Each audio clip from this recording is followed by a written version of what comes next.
I want V8 to be my first sponsor.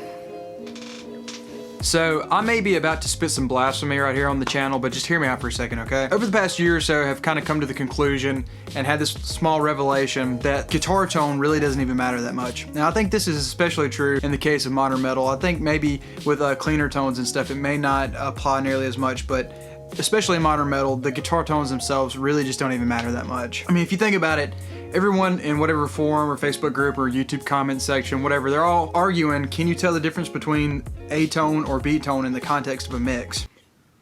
And that argument itself carries the connotation that the guitar tone itself really doesn't even matter that much. I mean, if we're trying to tell the minute differences between A tone or B tone, and it's to a point where it's really no one can tell which one is which, or you know, it's to a point where people seem fit to argue about it, that they're that similar, then it probably really just doesn't even matter that much. Now, I'm not saying or claiming that some tones aren't objectively better than other tones. I mean, that's way far from the truth. You can obviously tell the difference between a bad high gain guitar tone and a really good high gain guitar tone. But I am saying that spending way too much time looking for the perfect guitar tone may or may not take away from your productivity in your home studio. So I mean, with that said, if your main goal in your studio is to make the absolute perfect guitar tones, then you know, spending time really looking for minute details between A tone and B tone is a perfect use of your time, and you should keep doing that. However, if your goal is to finish a demo or you're doing some reamping or something like that, I wouldn't waste too much time looking for the perfect guitar tone, because in my opinion, at the moment, until someone changes my opinion, there's a lot of things, I'm not gonna say everything, but there are a lot of tones that can technically work in the context of your mix, and you really shouldn't waste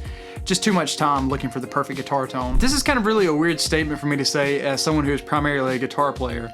However, more and more I'm trying to step away from being primarily a guitar player and put my producer or my engineer hat on more often. So with this revelation, I'm hoping to take one step closer to being an engineer or a producer who plays guitar rather than someone who plays guitar who is trying to record music. So today I've recorded the intro to Mortal After All by Architects, and I've put it through 5 different PV style guitar amp sims. Basically, I've done my Kemper, my Helix, done neural DSP, STL tones, and JST. So kind of like the 5 big things. I don't have an Axe Effects, or I would have done an Axe Effects as well, but all of them are PV style tones. It's not necessarily important that it is a fair comparison, so I haven't used the same IRs on all of them. I've used kind of just stock. I've pulled up a sound and just recorded, and like I'm kind of showing that with EQ and in the context of the mix, this other stuff doesn't really matter. So I mean, like something like the IR probably has like the biggest influence on the tone itself. However, I'm just trying to show that it doesn't matter all that much. So I didn't take the time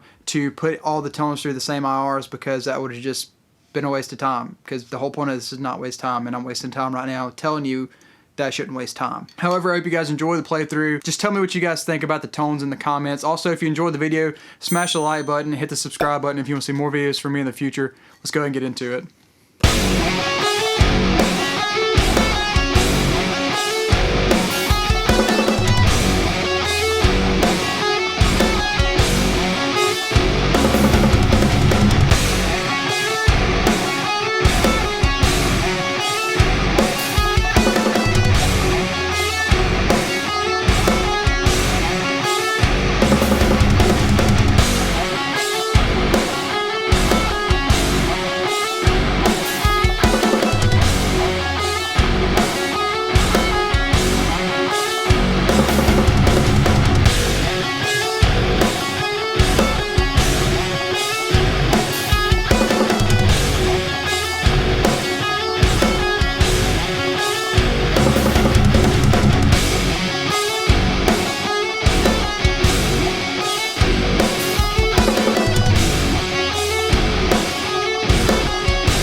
I hope you guys enjoyed the video. I don't know if I explained this before, the examples. I'm editing the video right now. So I just want to say that the point of those examples and the point of the comparisons wasn't to show that you can make any guitar tone sound exactly the same in the mix with EQ and whatnot. The examples were more or less to show that although all the tones sound different, I don't really know if any of them besides maybe one was objectively worse than the others in the context of the mix. The JST was my least favorite, but it's also probably the oldest. Anyways, hope you guys enjoyed the video, and I'll see you guys in the next video.